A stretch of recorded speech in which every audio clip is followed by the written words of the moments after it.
Días todos. Damos por sentados de que Dios es bueno con ustedes y con todos, cercanos o lejanos. Bienvenidos. Para redimir el tiempo te voy a invitar a que vayas sacando la Biblia, tu cuaderno de notas, porque creo que los vamos a usar, los vamos a ocupar en esta mañana. Como les anunciaba la clase pasada, este domingo hemos decidido traer un estudio acerca de profecía bíblica, esclarezco, profecía bíblica.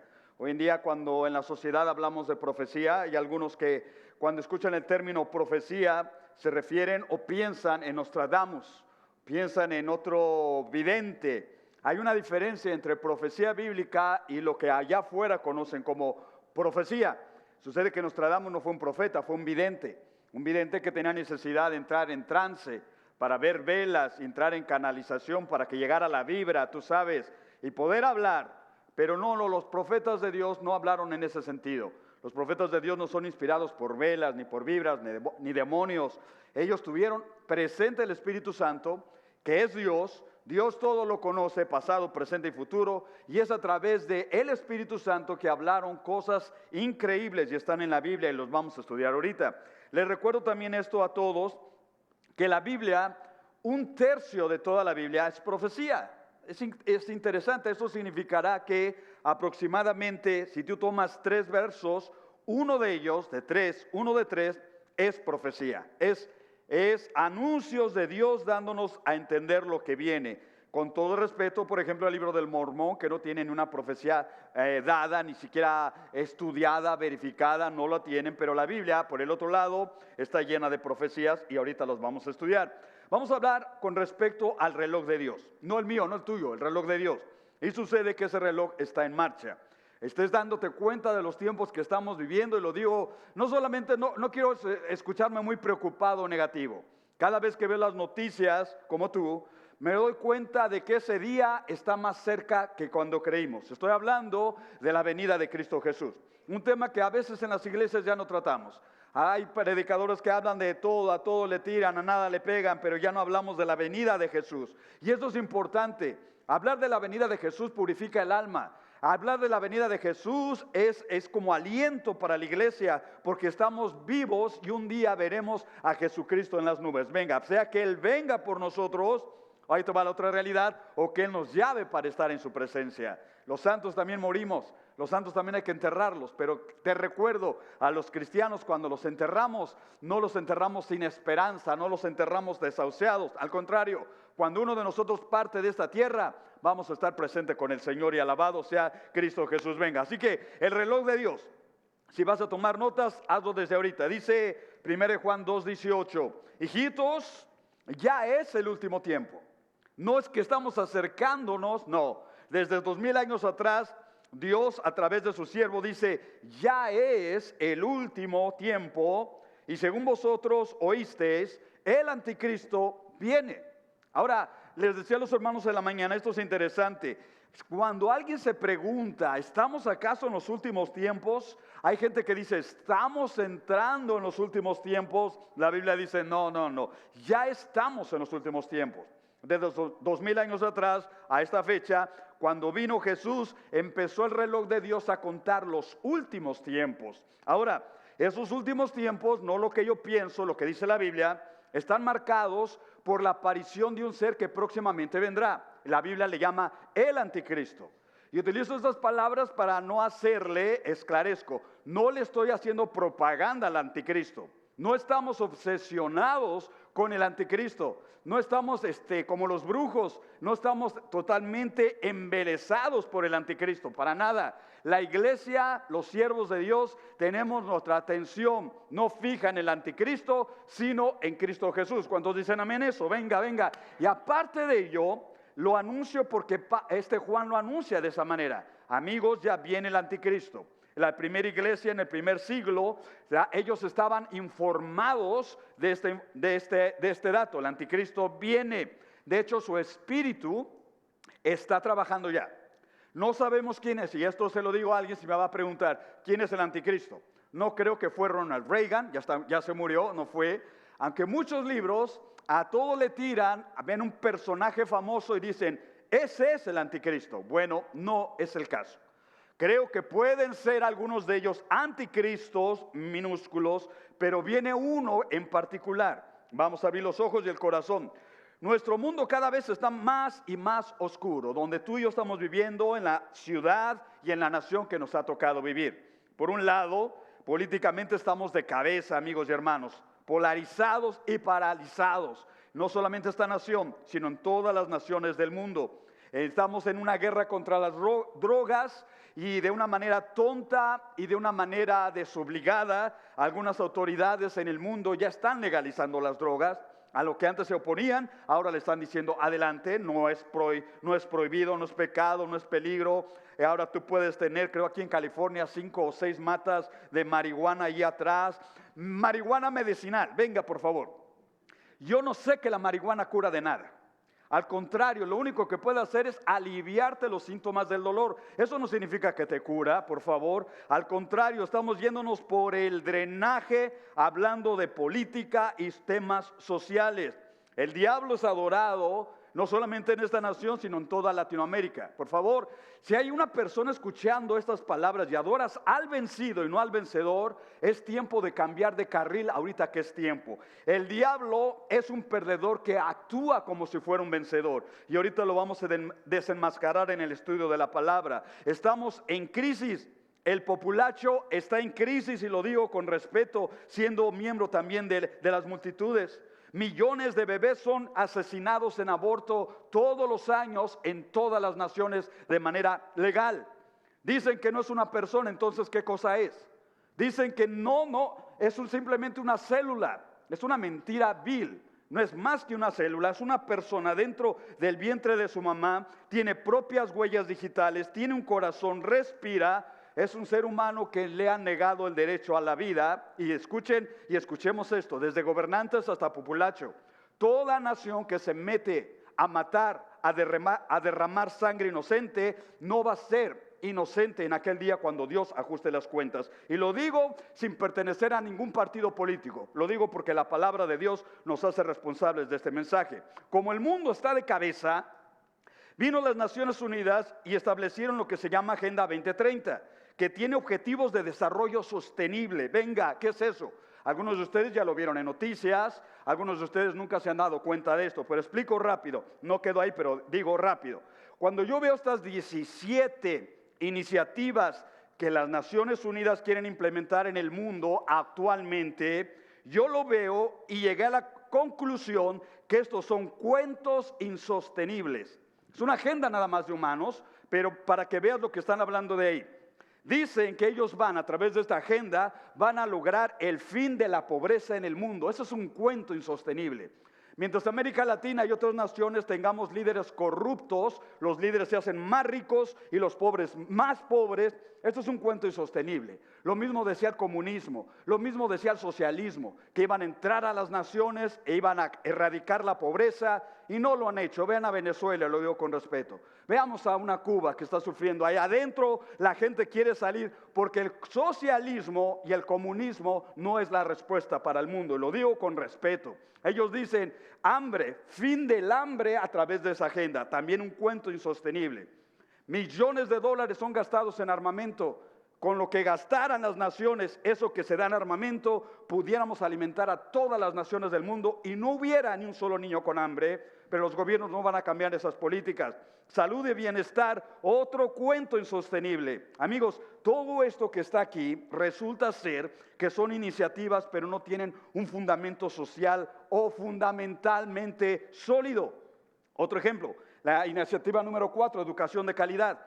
Los libros de texto de México, educación primaria, tercer año, si le llamamos calidad a eso de educación, enseñan a los hijos brujería, enseñan a los hijos cómo las brujas se convierten en bolas de fuego, enseñan cómo ahuyentar la brujería. Amigos, ¿qué? ¿Eso es educación de calidad?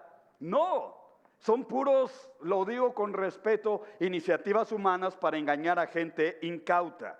Pero cuando hablamos de profecía, todo esto entra en un rol, en una participación. Pero esto no define, este no es el corazón profético que encontramos en la Biblia. De hecho, el corazón de la profecía, el reloj de Dios en la profecía es la nación de Israel. La nación de Israel, que comenzó muy ínfima en el Antiguo Testamento, Dios la fundó, Dios la sostuvo y Dios la está guardando. Pues bien, esa nación, en términos proféticos, es el reloj de Dios. No Estados Unidos, no Europa, no las Naciones Unidas. Es la nación de Israel. En Hechos 1:6, cito las palabras de los discípulos antes que Jesús fuera ascendido al cielo. Se le acercan y le preguntan diciendo: Señor, ¿restaurarás el reino a Israel en este tiempo? Profecía bíblica, amigos, habla de que si no lo sabes, entérate. Y esto no le va a gustar a algunos grupos sociales en el mundo. Que le hace, lo digo con respeto, está en la Biblia. En el futuro hay una nación que va a gobernar sobre todas las naciones en el mundo. No es Estados Unidos, no es la Unión Europea, no es América Latina. Hay una nación que Dios diseñó para que sea la cabeza de las naciones en todo el mundo, y esa nación es la nación de Israel. ¿Está escuchando lo que estoy diciendo? Yo no soy un promotor político, cito lo que la Biblia está escrito. Dios ha diseñado para que Israel sea en el futuro la cabeza de las naciones. Jesucristo responde diciendo: no os toca a vosotros saber los tiempos o las sazones. La profecía bíblica dice, porque ahorita no está, Israel no está restaurado, Israel no está convertido a Dios. Por eso hay guerras y por eso hay tumultos en Israel. Pero viene el día donde Israel será convertido a Dios y será la cabeza de todas las naciones. No sabemos el día ni la hora, y esto soy enfático y muy preciso en lo que digo. Si usted escucha un predicador, un pastor, un evangelista, que da fechas, que da días, que pone y dice: Dios me reveló, tuve un sueño, descubrí en la Biblia, eso es mentira. No hay fechas, no hay días, que nadie te engañe y que nadie me engañe. Por eso Israel, en medio de sus guerras, en medio de sus tumultos, es el reloj profético de Dios. Y alguien preguntará y dirá: ¿pero cómo? Si está en guerra, si ha tenido siempre guerras, ¿por qué le llaman la tierra santa, entre comillas, si de santa no tiene nada? Si está en problemas, en persecuciones. Bueno, pare oreja, aquí está la enseñanza bíblica. Israel no ha podido ser restaurado de parte de Dios. Dios no ha levantado a la nación de Israel para que sea la cabeza en el mundo todavía. Para oreja, ¿por qué razón? Porque Israel, en su sentido general, es una nación rebelde. Israel ahorita mismo es una nación incrédula. Israel ha rechazado a su Dios y a su Salvador. Todavía no se convierte al Evangelio. Como algunos de los que están escuchando estas palabras, tal vez has escuchado, has venido, has leído, pero tu corazón no se ha convertido a Dios. Es una grande diferencia. Venga, por favor. Me dice mi esposita y otros hermanos me han dicho que en el Sukkot, estoy hablando de esta guerra que Israel está con Gaza, en el Sukkot, en la fiesta que se suponía que Israel debería de estar estudiando, leyendo la Biblia, la Torá, orando a Dios, arrepintiéndose de sus pecados, la nación de Israel tenía un festival musical, danzando, bailando enfrente de un Buda. En ese mismo día vino la guerra de Gaza. Lo que estamos diciendo y lo que estoy diciendo es que Israel no ha sido restaurado porque es cabeza dura, corazón duro, rechazaron a su Salvador. Dice Mateo 23:37, Jerusalén, Jerusalén, que matas a los profetas y apedreas a los que te son enviados. ¿Cuántas veces quise juntar a tus hijos como la gallina junta a sus polluelos debajo de sus alas? Subraya, y no quisiste. Jesucristo está haciendo un lamento y está hablando con autoridad en primera persona. Les envié a Jeremías, les envié a Zacarías, les envié a Isaías, les envié a Elías, a todos esos profetas, y ustedes no quisieron. Vino el Hijo de Dios, Cristo Jesús mismo, a lo suyo vino y los suyos no le recibieron. Si hay un pueblo rebelde ahorita en la historia de la humanidad, esa es la nación de Israel. Mateo 27:25, respondió todo el pueblo y dijo: checa, el Señor, lo están juzgando delante del Pilato. Y el pueblo dijo: su sangre sea sobre nosotros y sobre nuestros hijos. Lo que están diciendo, consentimos con la muerte de este hombre. No es el Mesías, no es el Salvador, es el hijo de José, el carpintero, es un impostor. y no solamente dijo sobre nosotros, sino sobre nuestros hijos. Amigos, si hay alguien duro, cabeza dura, es la nación de Israel.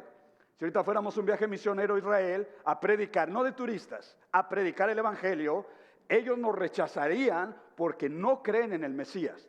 Años atrás, uno de los líderes del Senado israelí mandó a quemar todos los Nuevos Testamentos en Israel porque no creen a la palabra de Jesús. Es una ofensa a Cristo Jesús en el lenguaje de los judíos allá en Jerusalén. Ahora, ellos dieron muerte a Jesús.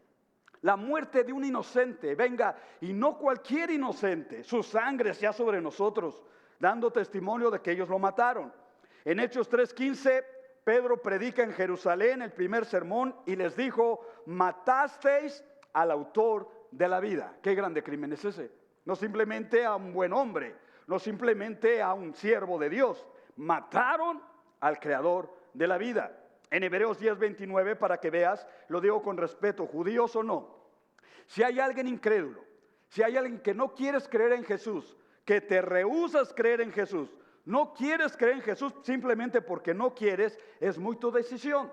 La Biblia dice en Hebreos 10:29, ¿cuánto mayor castigo pensáis que merecerá el que pisoteare al Hijo de Dios y tuviere por inmunda la sangre del pacto y hiciera afrenta al Espíritu de gracia? Eso ha sido lo que la nación de Israel hizo con Cristo Jesús. ¿Cuánto mayor castigo pensáis que merecerá? Dijeron, su sangre sobre nosotros y sobre nuestros hijos. Pues bien, amigos, subraya el dato. Israel persiste en su incredulidad. Hechos 28. Ve a este pueblo y diles, Pablo les está predicando en las sinagogas, él va y les predica, de oído oiréis y no entenderéis, y con los oídos oyeron pesadamente y sus ojos se han cerrado. ¿De quiénes? De los judíos. No termina ahí la palabra.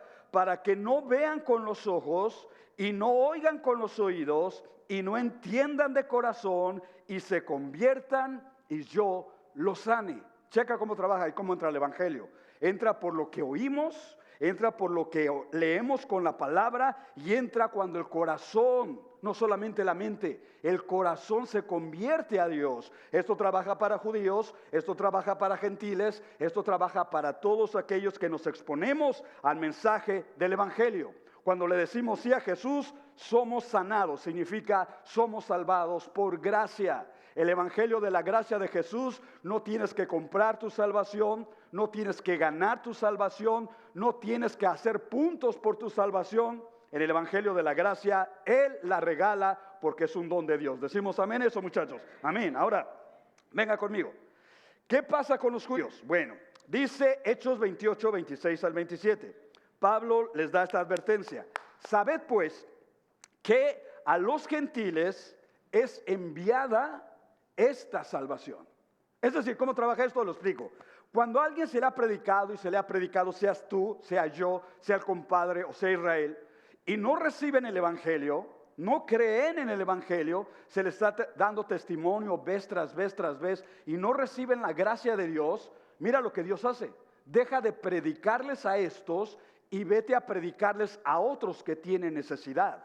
Un misionero lo dijo de esta manera: nadie tiene el privilegio de escuchar 2 veces el evangelio cuando hay millones en el mundo que ni siquiera han escuchado hablar del nombre de Jesús. Y esto se cumple aquí.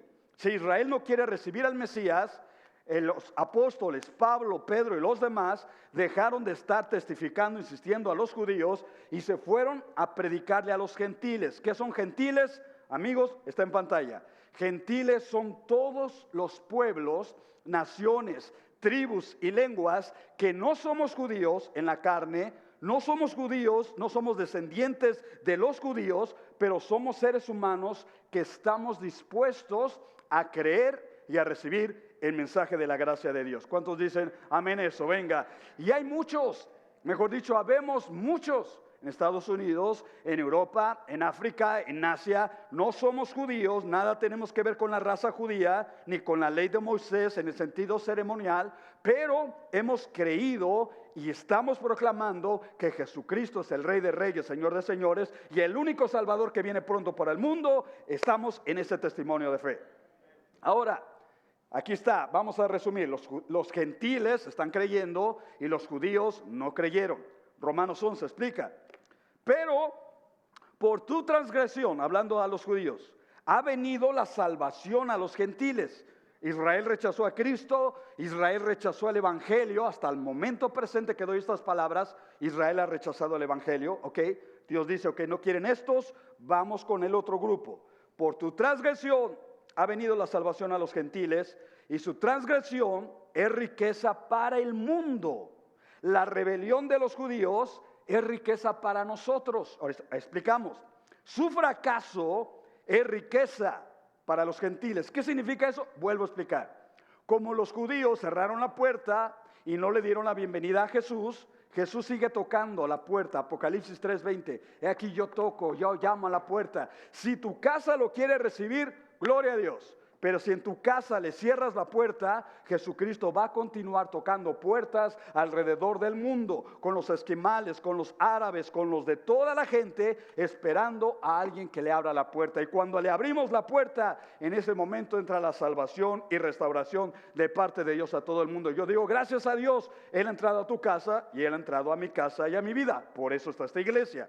Pero recuerda, regresamos con Israel.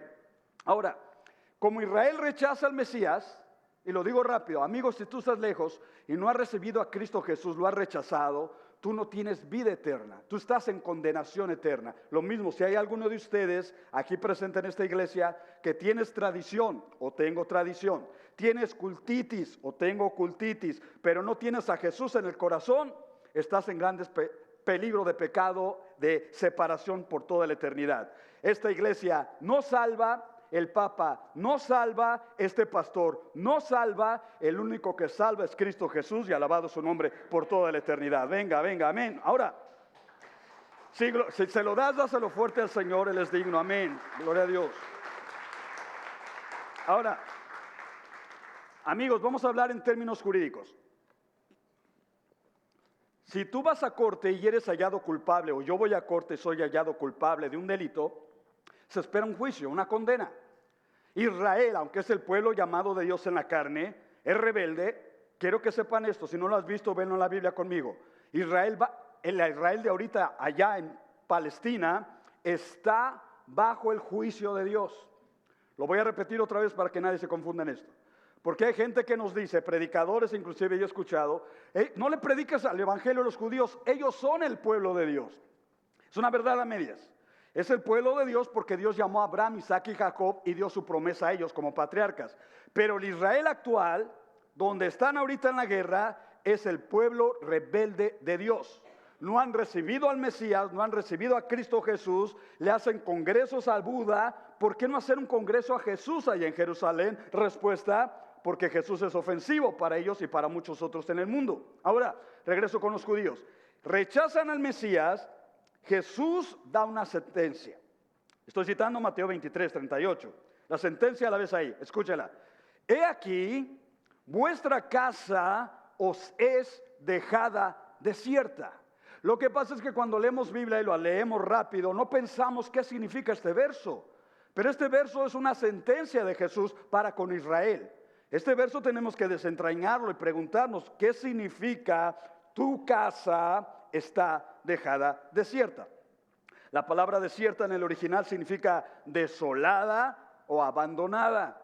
En pocas palabras, la nación, Israel, su casa, el templo que ahorita vamos con él, el templo que Cristo Jesús dijo, lo voy a dejar desprovisto. La nación confía más en su templo que en el Dios de la salvación. La nación cuidaba más un templo vacío de la gloria de Dios que a Jesús lleno de la gloria de Dios. ¿Está conmigo lo que estoy diciendo? Él hizo muchas señales. Él sanó, Él perdonó, Él cumplió la ley. E Israel no lo vio por incredulidad. Jesús es la gloria de Dios caminando sobre la tierra. Lo rechazaron. Jesús dice, no voy a insistir más. Los dejo en sus delitos y pecados. Su casa, su templo, su nación, su territorio es dejado desierto, en el juicio de Dios. Si esto trabaja de Dios para con Israel, por favor, escuchen esto algunos evangélicos de tradición. Lo digo, esto también trabaja para nosotros. Si hay alguien aquí que recibió a Cristo hace muchos años y te has descuidado y vives como mamarracho, mujeriego, pornógrafo y traficante, es la misma situación con los creyentes del siglo moderno. No todo el que me dice Señor, Señor entrará en el reino de los cielos, sino el que hace la voluntad de mi Padre que está en los cielos. No se trata de conocer aquí, se trata de vivir aquí. Decimos amén a lo que están diciendo. Amén. Ahora, esto es un cumplimiento de lo que pasa en Mateo 24:2. ¿Veis todo esto? Dijo Jesús. De cierto os digo, hablando del templo, de cierto os digo que no quedará aquí piedra sobre piedra que no sea derribada. ¿Qué significa eso? Flavio Josefo, un historiador judío, nos dice que el templo que levantó Herodes, que estás viendo en pantalla, entre piedra y piedra que eran de mármol, estaban talladas en mármol, el objetivo era que cuando el sol pegara con toda su fuerza, el mármol fuera un espejo, la gloria del sol, brillaba. No obstante, entre piedra y piedra, los judíos pusieron oro fundido. Oro como lo que vemos en las catedrales de Latinoamérica, no adentro, afuera. Y cuando pegó el sol con el mármol y el oro, brillaba. La gloria de Israel era un templo, pero un templo vacío de la presencia de Dios. Y Cristo Jesús les está diciendo, mira, va a llegar el día cuando van a llegar los romanos y van a tumbar piedra sobre piedra, y el oro, todo el oro del templo, se lo van a llevar a Roma. ¿Alguien está entendiendo lo que estoy diciendo? Desde entonces a nuestros días todo el oro va a parar a Roma por alguna razón. Pero venga, regreso aquí. Esto se cumplió en el 70 después de Cristo. Llegó el general Tito, mandado por su papá, el emperador Vespasiano, y destruyeron Jerusalén, destruyeron el templo, y los judíos fueron esparcidos sin patria, sin templo, sin familia, sin hogar ya más, fueron esparcidos por todo el mundo. Lo que Jesús dijo, eso se cumplió. Cuando Jesús maldijo a la higuera en el Nuevo Testamento porque llegó, tenía hojas verdes pero no tenía fruto, la maldijo, nadie más coma de ti fruto. Ese es un tipo de Israel, eso es un tipo de los creyentes. Hojas verdes significan apariencia religiosa pero sin fruto, sin conversión, sin regeneración. Y esto se cumplió. Desde entonces Israel ha sido perseguido. Mira fotografías en pantalla. Las naciones han perseguido a Israel. Ese carro, ese vagón está lleno de cadáveres de judíos. Fueron masacrados. Muchos han sido los pueblos en la historia que han odiado a los judíos. Han perseguido a los judíos. Los romanos, el imperio español, los nazis, los comunistas, tienen un enemigo en común y han sido los judíos. ¿Qué delito han cometido? Que yo sepa ninguno. Los judíos viven su mundo en rebelión, pero no es gente que está presionando a otras personas, son respetuosos, pero por alguna razón creo, las naciones del mundo Dios las está utilizando para castigar a Israel a fin, por favor que nos entendamos este dato. El castigo de Dios para con Israel no es para destruir a Israel. El castigo de Dios para con Israel es para llamar a Israel al arrepentimiento. ¿Alguien entiende conmigo lo que estoy diciendo? Por favor, santos, esto es serio. Si trabaja con Israel, trabaja con nosotros también. El día que ustedes y yo, evangélicos modernos, nos despegamos de la voluntad de Dios, nos despegamos de la autoridad de Dios, de la palabra, de su santa voluntad, Dios te va a disciplinar y a mí, no para destruirme, sino Dios está buscando nuestro arrepentimiento, que vengamos, que regresemos a Dios, porque el único que salva es Cristo Jesús y Él es el Dios de primeras, segundas y terceras oportunidades. Venga, venga por favor. Amén y amén.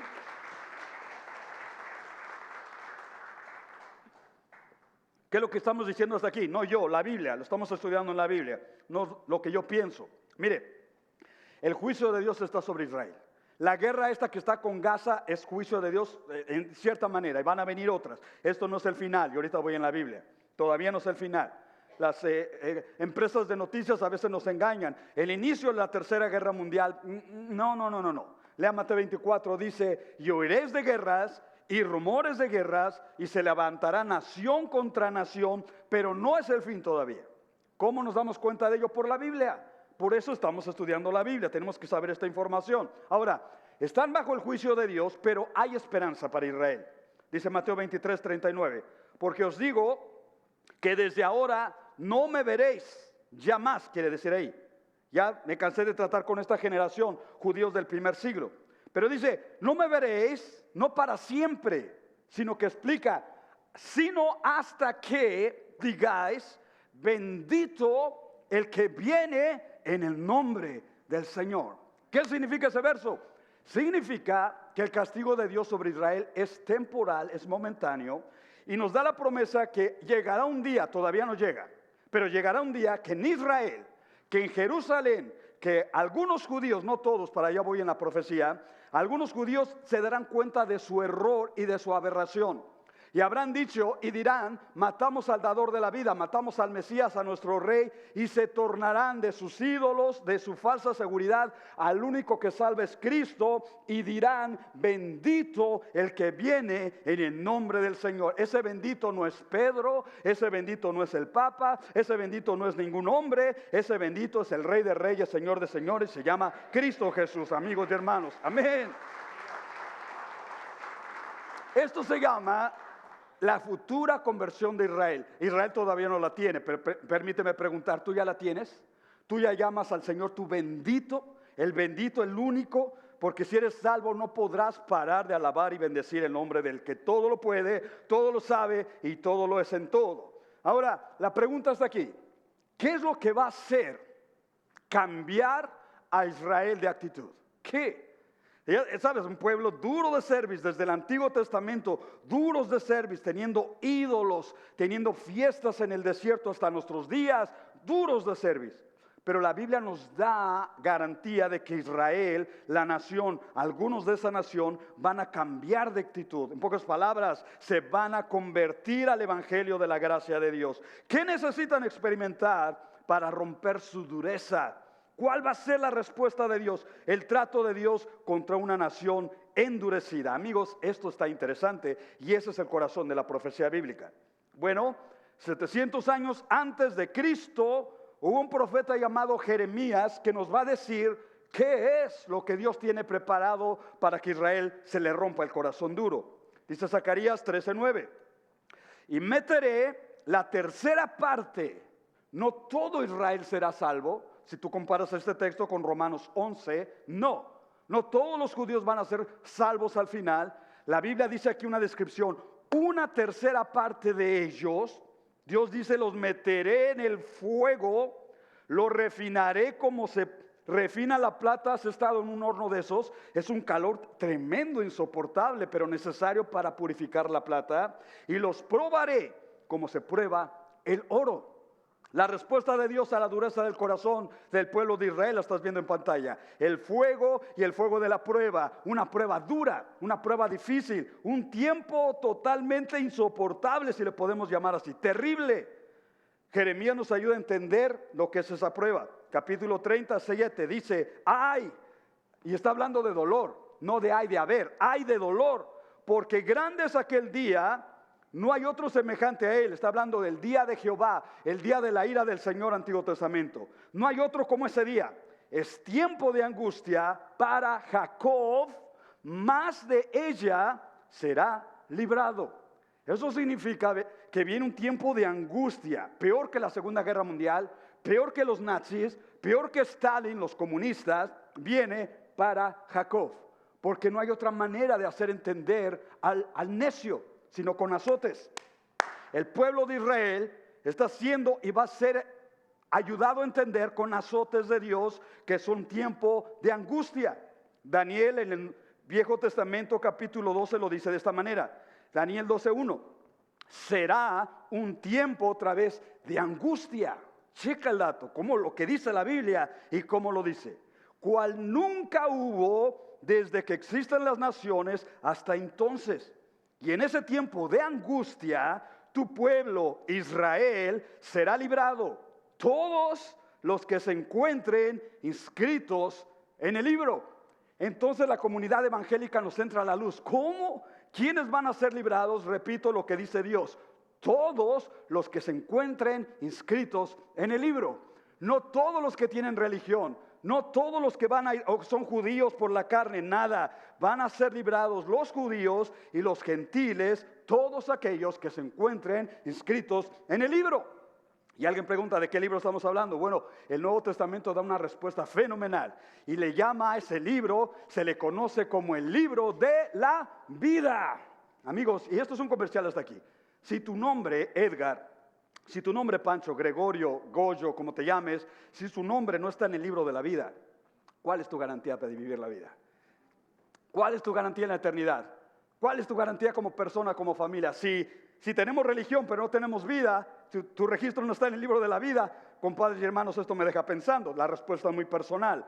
Viene un tiempo de angustia sobre la nación de Israel. Lo sé por la Biblia. Lo sé porque el Señor hizo referencia de eso y los profetas en el Antiguo Testamento. Y la presente guerra entre Israel y Gaza no es el final. ¿Por qué lo digo así? Porque la Biblia lo dice así y ahorita voy para allá.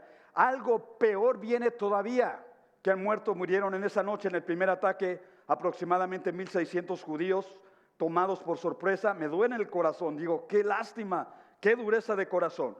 Pero todavía viene algo peor por las Escrituras. El Señor Jesucristo, ahora vamos al Nuevo Testamento. El Nuevo Testamento capítulo 24, 21 dice, porque habrá entonces, o sea que no ha habido, habrá a un tiempo futuro, una gran tribulación, tal cual no ha acontecido desde el principio del mundo hasta ahora, ni acontecerá jamás. Es única en su tipo, única en su género. Tú dices, ¿por qué es única? Ahí les va, estudiantes de la Biblia. Porque este tiempo de la grande tribulación no es la ira del Dios, no es la ira del hombre y la ira del diablo contra la iglesia. El tiempo de la grande tribulación es identificada como la ira de Dios sobre el mundo pecador y rebelde. ¿Me expliqué lo que estoy diciendo? Venga, esto es serio. La iglesia no estamos bajo la ira de Dios. Si usted es un hijo obediente de Dios, hallado en Cristo Jesús, no estás en la ira de Dios, estás en la gracia de Dios, en la suficiencia de Dios, en la paz de Dios, en la provisión de Dios, en la seguridad de Dios. Pero estos, tanto Israel como las naciones rebeldes, estarán bajo el tiempo de la ira de Dios en juicio. Es interesante, hay una grande diferencia en eso. Ahora, ¿cómo sé que no estamos en la grande tribulación? Por la Biblia. La Biblia marca que cuando el hombre o la humanidad entre al tiempo de la grande tribulación, estarán allí liderados, un tiempo de angustia, dirigidos por la encarnación del infierno, lo que hablábamos al iniciar, el anticristo. No estamos todavía ahí, pero estaremos tarde o temprano, la humanidad. ¿Cuándo estaremos en la grande tribulación? Repito lo que dice la Biblia, no yo. Estaremos en la grande tribulación cuando un hombre, el engendro del diablo mismo, esté sobre la tierra dirigiendo asuntos políticos, principalmente entre Israel y las naciones alrededor, y todo el mundo, las naciones, estarán bajo su poder. No estamos ahí todavía. En las Naciones Unidas no está ahí todavía. Estados Unidos no estamos ahí todavía. Quiero esclarecer lo que les estoy diciendo. Pero por el otro lado, para allá vamos en esa dirección. Si eres entendido en Biblia y ves noticias, para allá vamos en esa dirección. ¿Cómo lo sabemos? Por lo que dice la Biblia. En Juan 5:43, Jesucristo lo advirtió hacia los judíos. Yo he venido en mi nombre, el nombre de mi Padre, mejor dicho. Yo vine, el Padre me mandó, yo vine en nombre de mi Padre y no me recibís. Si otro viniere en su propio nombre, a ese recibiré. Está hablando del anticristo. Es decir, vino el bueno, no lo reciben, entonces viene el malo y por el engaño de su pecado, a ese malo sí van a recibir. El engendro del diablo, el inicuo de Satanás. Daniel nos da información del anticristo. ¿Quieres tener características cómo identificar al anticristo? Vete a la Biblia, no lo veas en televisión. A veces lo que sale en televisión no es nada de confiar, información manipulada por ciertas personas en el poder. Pero la Biblia dice, hablándonos de este ser nefasto, Daniel 8:23, cuando los transgresores lleguen al colmo, hay que explicar mucho aquí. Los transgresores lleguen al colmo. Nuevo Testamento, Jesucristo dijo, y por haberse multiplicado la maldad. Todo esto es profecía bíblica. Cuando lleguen al colmo, se levantará un rey altivo de rostro y entendido en enigmas. Amigos, estas son características del anticristo. Primero, el ambiente social y espiritual prepara el advenimiento del diablo o del hijo del diablo. Es decir, entre más maldad hay en el mundo, y se está incrementando, ustedes que son de mi edad o de esa generación, 40, 30 años atrás, no veías en televisión lo que están pasando ahorita en televisión, a plena orden del día. No había esas películas burdas, tontas, sensuales que están pasando hoy en nuestro día. No estaba eso. Los clubes satánicos estaban escondiditos por allá.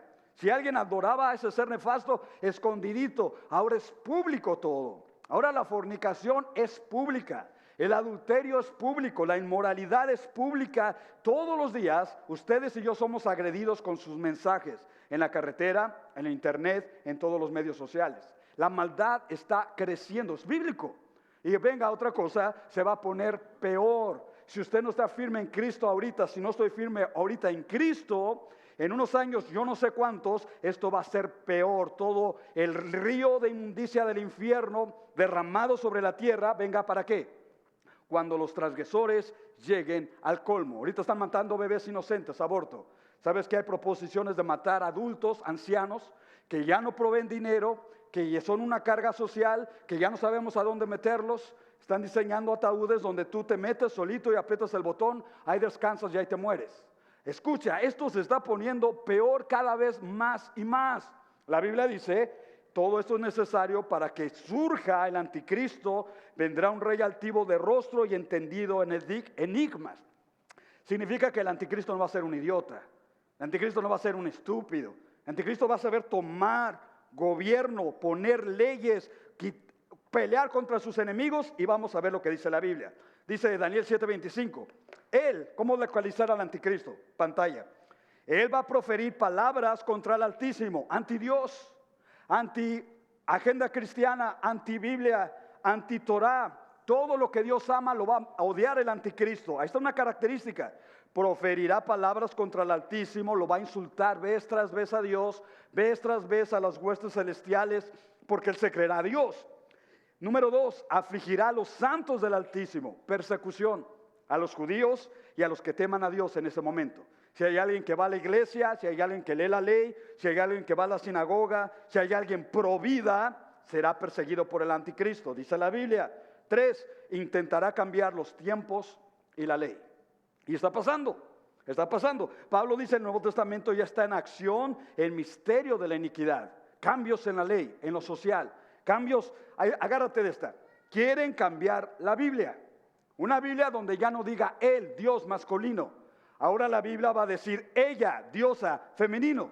Una Biblia transgénero. Una Biblia que no condene al pecado. Una Biblia que solamente exalte la virtud del hombre. Esas son palabras de hombre y no sirven para nada. Jesucristo dijo, el cielo y la tierra pasarán, pero mis palabras nunca pasarán, compadres. Venga, es tiempo de aterrizar. ¿Qué más sabemos del anticristo? Vayamos a la Biblia. Apocalipsis 13, versículo 6. Y se le permitió hacer guerra contra los santos, ya lo dijo Daniel, y vencerlos también. Pero aquí dice otra información. También se le dio autoridad sobre toda tribu, pueblo, lengua y nación.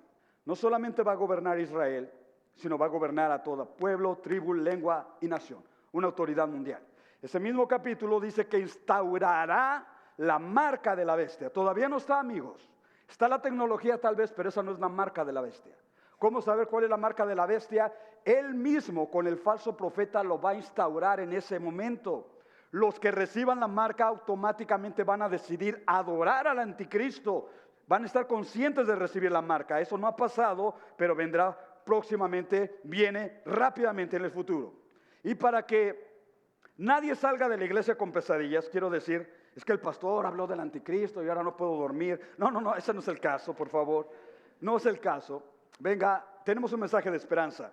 Todo está bajo el control de Dios. ¿Cuántos dicen amén? Todo está bajo el control de Dios.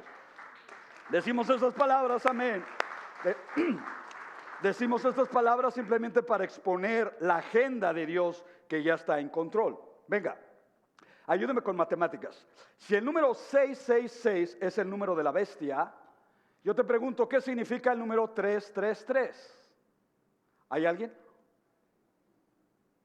Ajá. El número 33 significa medio bestia. ¿Sabes? Eso está medio 333, por no decir medio bestia. Venga. Por desgracia, y esto es serio, esto sí es verdad. Todos los viernes hay diferentes grupos mundiales. La nueva religión mundial que se está levantando es la nueva era que alberga todos los credos, trata de albergar todos los credos, juntarlos, fusionarlos. Y bueno, ellos hacen oración, meditación, canalización, como le llaman.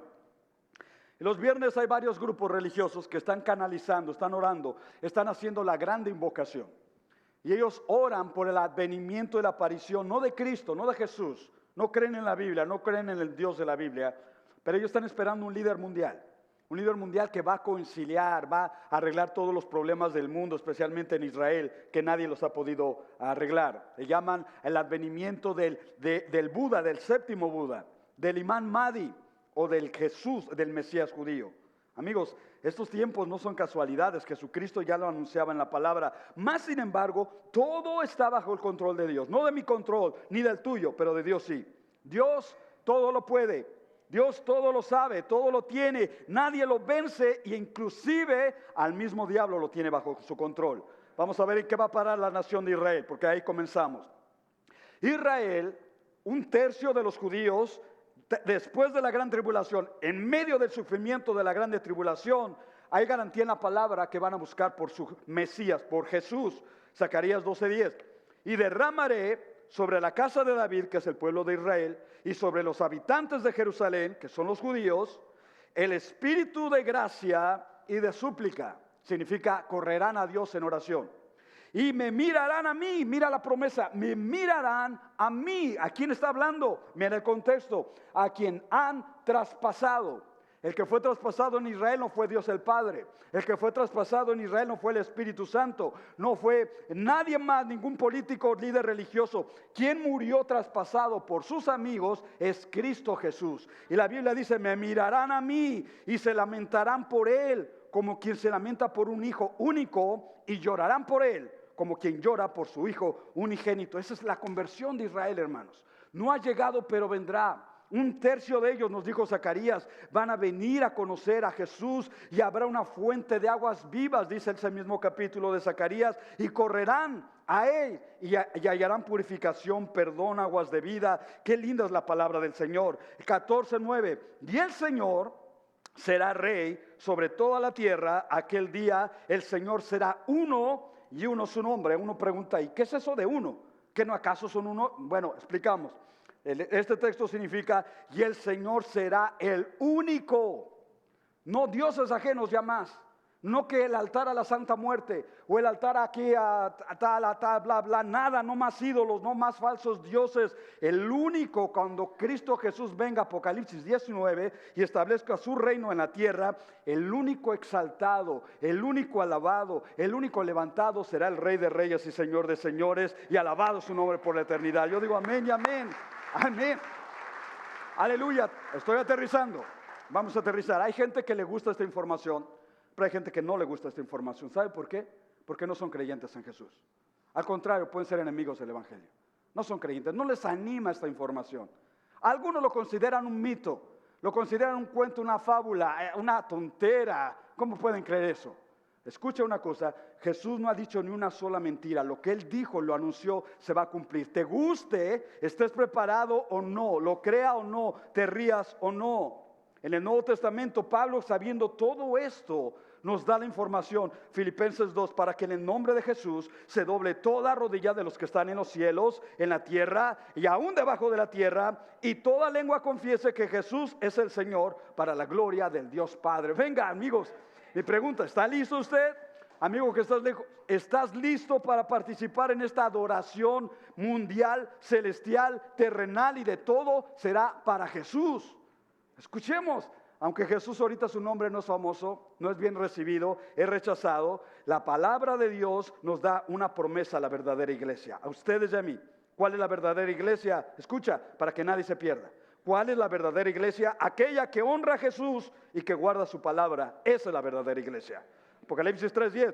Por cuanto has guardado la palabra de mi paciencia, checa, no dice has conocido, más que eso. Has citado, has leído, más que eso. Has guardado mi palabra, entonces yo también te guardaré de la hora de prueba que ha de venir sobre el mundo entero para probar a todos los que moran sobre la tierra. Bien, amigos, ¿estés listo o no? Viene. Lo crea usted o no lo crea, viene. Ríase de este expositor o no te rías de este expositor, independientemente de lo que tú pienses, viene. Y Jesús va a pagar a todos los moradores de la tierra. Pero aquellos que han guardado la palabra de su paciencia somos llamados a estar fuera de ese tiempo de prueba. Tú preguntas, ¿cómo? Respuesta bíblica.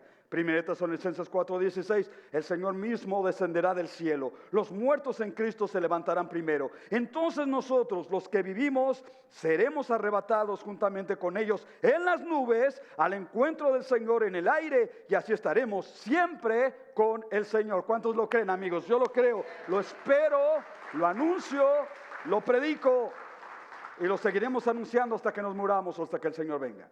Yo sé que hay gente dentro del cristianismo que dice, no estoy de acuerdo con usted. Yo creo que la iglesia va a pasar por la tribulación. Ok, no hay problema. Si tú lo crees así, no hay problema conmigo. Pero creo que el verso que sigue prueba todo lo contrario. Porque en el verso 18 dice, por tanto, confortaos unos a otros con estas palabras. Si la iglesia va a pasar por la grande tribulación, ¿qué conforte me da esto que estoy leyendo? Si de todas maneras voy a la grande tribulación. Pero si la iglesia no va a pasar por la grande tribulación, si el Señor antes nos va a arrebatar de ese tiempo de prueba, porque es la ira de Dios sobre el mundo, y la ira de Dios no está sobre el verdadero creyente. El verdadero creyente no está en la ira de Dios, estamos en la gracia de Dios. ¿Está conmigo lo que estoy diciendo? Y tenemos palabras de confortarnos. ¿Cómo esto? Échale ganas, hermano. Lo mejor todavía viene. El mundo va en pique, el mundo se está hundiendo, pero nosotros no esperamos ni al anticristo, esperamos a Cristo Jesús. Y puede ser hoy, puede ser hoy, puede ser hoy, amigos. Los dejo con tres preguntas nada más y oramos. Número 1, ya estamos viendo que Dios todo lo tiene bajo su control. Amén. Mi pregunta 1, ¿tú estás bajo su control? ¿O las drogas están controlándote todavía? ¿Tú estás bajo el control de Dios? ¿O la religión te está controlando? ¿El adulterio te está controlando? ¿La pornografía te está controlando? ¿U otro vicio? Pero si ese fuera el caso, hoy podemos arrepentirnos para que Dios verdaderamente esté bajo control. Número 2, Israel pronto reconocerá a su rey. Ya lo hemos visto en la profecía. Pregunta número 2, ¿tú ya reconociste a Jesús como tu rey? ¿Verdaderamente Jesús está gobernándote o es un club religioso el que estamos participando?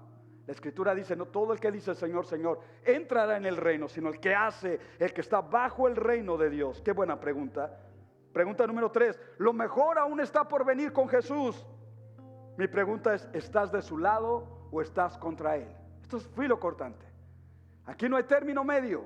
O estamos con Jesús o estamos contra Jesús.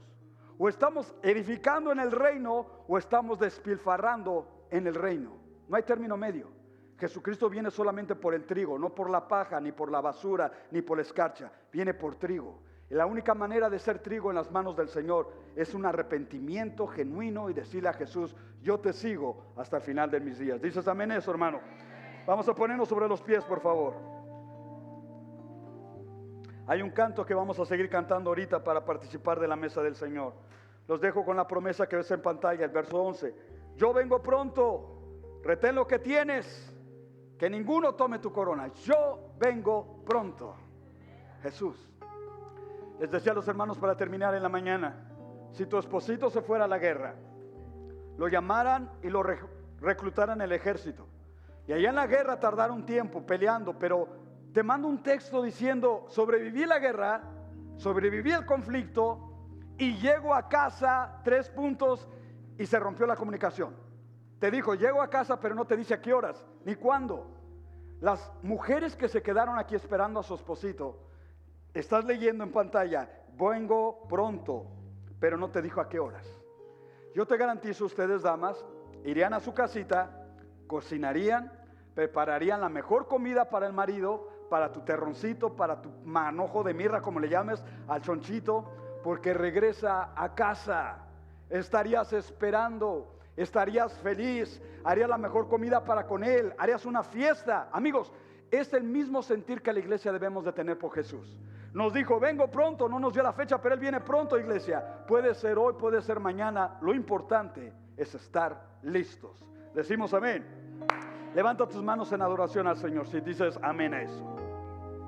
Y esa mano levantada tipifique tu vida, tu casa, tu mente, tu economía, todo tu ser al servicio del Rey, purificado y santo. Señor, en este momento te damos la bienvenida, aunque no has llegado por segunda vez todavía.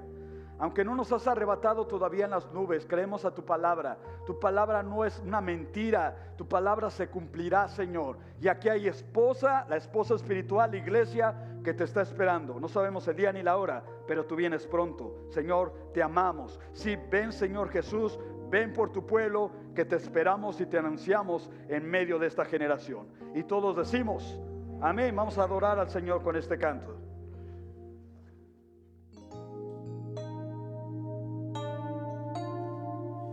Tu fidelidad es grande. Díselo conmigo, iglesia. Tu fidelidad incomparable es. Nadie como tú, bendito Dios.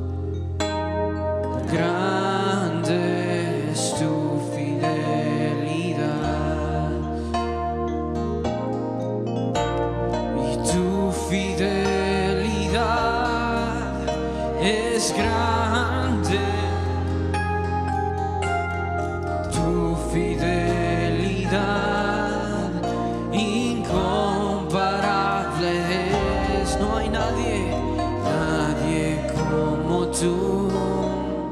Bendito Dios,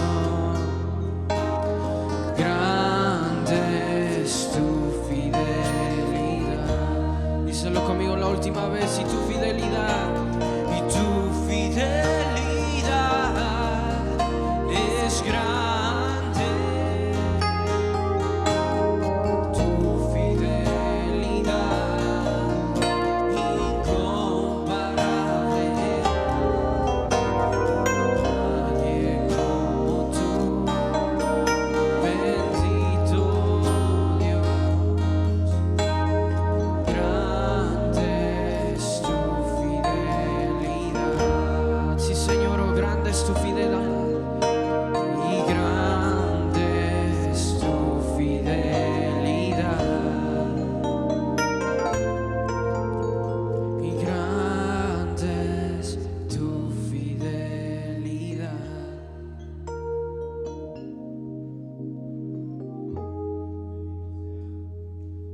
Bendito sea su nombre, porque en verdad Él es fiel.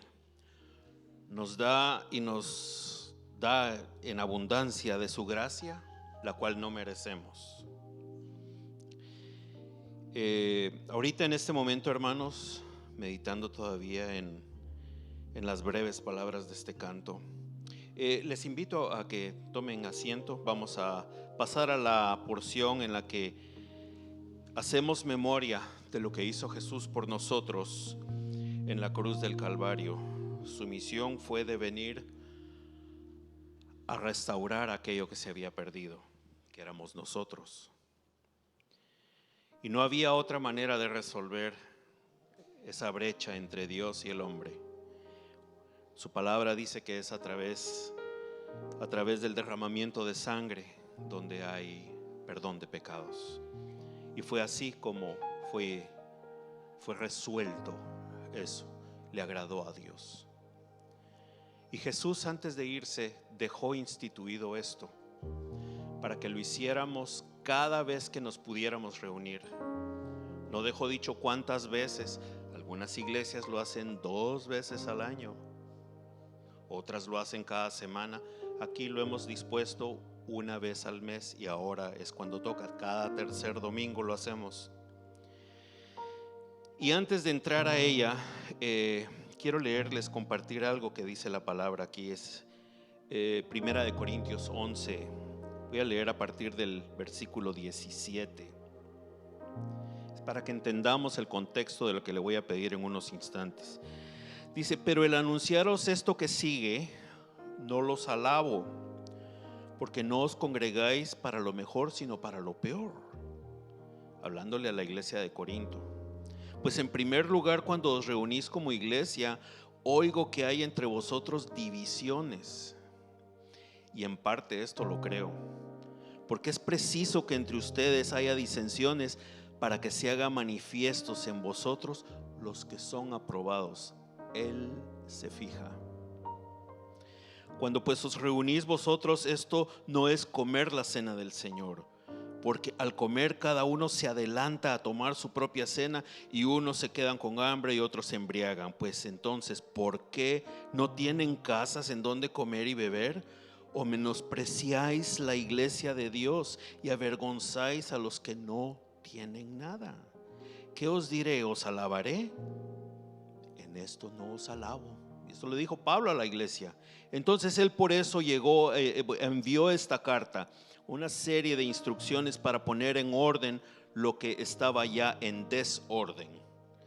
Entonces por eso le voy a pedir a todos aquellos que vamos a participar de la cena del Señor, si usted no ha hecho una confesión pública de declarar que Jesucristo es su Señor, le voy a pedir en el nombre de Él que se abstenga de tomarla. Ya le voy a decir por qué. Más abajito dice: de manera que cualquiera que comiere este pan o bebiere esta copa del Señor indignamente, será culpado del cuerpo y de la sangre del Señor. Por tanto, pruébese cada uno a sí mismo y coma así del pan y beba de la copa. Dice: porque el que come y bebe indignamente, sin discernir el cuerpo del Señor, juicio come y bebe para sí, por lo cual hay muchos enfermos y debilitados entre vosotros, y muchos duermen. Entonces es necesario hacer esta advertencia. Lo hago con todo el amor del Señor, para no hacerlo caer a ustedes en pecado. Entonces, si no ha recibido al Señor, no ha hecho usted una declaración pública, no tiene que haber sido aquí, sino alguna vez en su vida hacerlo con su boca. Entonces absténgase de tomar la cena. Para aquellos que entonces que vamos a tomarla, entonces les pido que tomemos, antes de proseguir, ¿tienen todos los elementos? ¿Le hace falta a alguien el elemento? Si no hay, uno de los sugieres se lo va a proveer, pero ahorita es el momento de hacerlo, pues para ya no hayan más interrupciones. Muy bien. Entonces vamos a tomar un momento, hermano, vamos a meditar, vamos a reflexionar cómo está nuestra vida. ¿Tenemos algo que confesarle al Señor? Este es el momento de hacerlo. Entonces en unos breves instantes vamos a hacer un silencio ceremonial para hablar con el Señor y que Él nos examine y le podamos pedir perdón de algo que nos permita tomar esto de manera íntima con Él.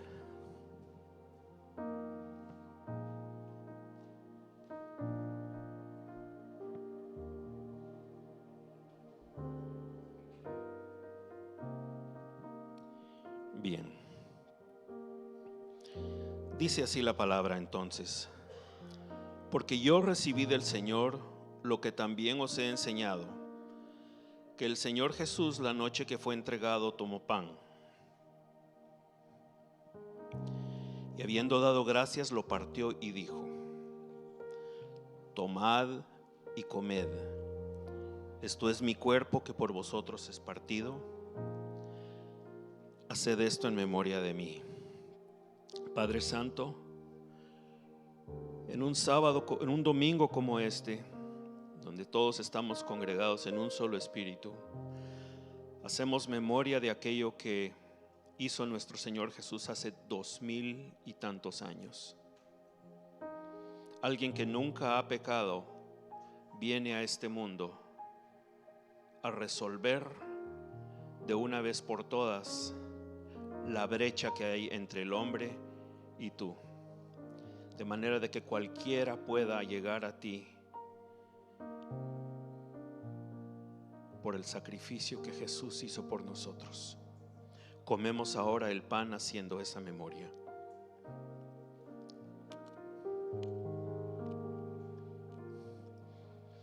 Prosigue entonces la palabra y dice: asimismo,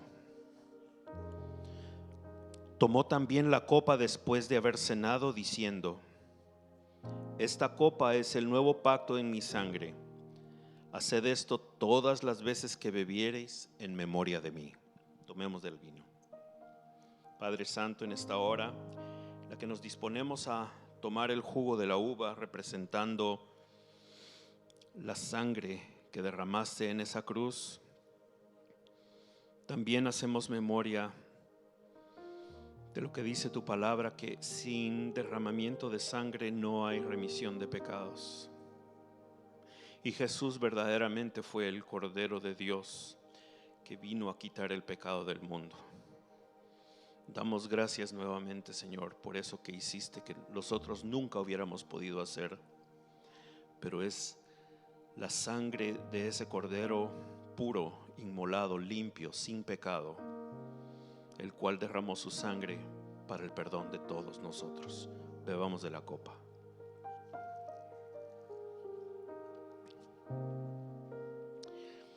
Y hemos llegado entonces al fin de esta recordación. Ahora quiero dirigir mi atención a aquellos que no pudieron tomar la copa. Quizás es porque nunca han hecho esa profesión de fe. Y no quiero que se acabe este servicio sin darles una oportunidad a aquellos que aún no lo han hecho. Y quizás le va a dar pena o va a decir, no, pues yo ya en mi mente lo hice. Pero no es así lo que dice la palabra. La palabra a nosotros nos dice muy claramente en Romanos 10:9. Dice que si confiesas con tu boca que Jesús es el Señor y creyeres en tu corazón que Dios le levantó de los muertos, serás salvo. Bueno, ¿y qué quiere decir esto? Adelante está la explicación, dice: porque con el corazón se cree para justicia, pero con la boca se confiesa para salvación. No lo digo yo, hermanos, lo dice el Señor. Entonces, con toda la confianza del mundo, yo le digo en el nombre de Jesús, si no lo ha hecho, hoy es el día de salvación para aquellos que no lo han hecho. No tenga pena, aquí no va a pasar ninguna vergüenza, aquí somos familia todos, ¿verdad? Unos blanquitos, otros morenos, todos somos hijos del Padre, pero es hora de que usted confiese. Si no lo ha hecho, yo le pido en el nombre de Jesús que se ponga de pie ahí donde está. No tenga pena. Pase adelante entonces, hermano. Pasen adelante, pasen adelante. El Señor dice: aquellos que me han reconocido en público, yo los reconoceré en público delante del Padre. Bendito sea el Señor. Pase adelante aquí, hermano. Los hermanos de oración, por favor, si pudieran venir aquí y atender a la familia, vamos a orar con ellos. Cerrando sus ojos, por favor. Padre Santo, repitan conmigo: Padre Santo, en esta hora venimos humillándonos delante de ti, reconociendo que somos pecadores y también admitiendo en público que tú eres nuestro Salvador. Recíbeme en tu reino y escribe mi nombre en el libro de la vida. En el nombre de Cristo Jesús. Amén. Gloria a Dios, hermanitas. Ahora hay fiesta en los cielos por 3 pecadoras que se han arrepentido. Gloria a Dios. Señor les bendiga, Señor les bendiga. Ahí los hermanos los van a seguir atendiendo. Y esta hora yo también hago una invitación a todos aquellos que han traído una carga, que vienen con un pesar, un familiar enfermo, un familiar que no tiene trabajo, su esposo no tiene trabajo, usted misma no tiene trabajo. Ahora es el momento indicado para pasar acá adelante. Venga y entréguelo aquí, déjelo aquí depositado en el altar, que unos hermanos oren con usted. Dice la palabra que donde 2 o más están reunidos, Él ahí está, y Él va a escuchar su petición, pero Él quiere oírla de su boca. No lo quiere ver pensado, quiere oír que usted le pida. Él ya sabe cuál es lo que usted necesita, pero Él quiere oírlo de su boca. Entonces yo le exhorto nuevamente, pase usted aquí adelante. Sin miedo, hermanos, ya ve, pasaron 3. Pase usted también, no tenga ningún temor. El Señor está aquí ministrándonos y no queremos que usted regrese a su casa con esa carga que ha traído. Entonces, en el nombre poderoso de Cristo Jesús, yo le exalto, yo lo exhorto a que venga usted y traiga su petición, deposítela aquí y verá si Dios no se manifiesta en su vida. Mientras los hermanos se deciden y están orando, entonces es para mí un gran gusto despedirlos a todos. Que tengan un feliz domingo, que tengan una muy bonita semana y que por todos lados donde vayan caminando, el mercado, el vecindario, donde sea, sean portadores de la luz de Jesús que tanto necesita este mundo. Que el Señor les bendiga a todos, hermanos. Estamos despedidos.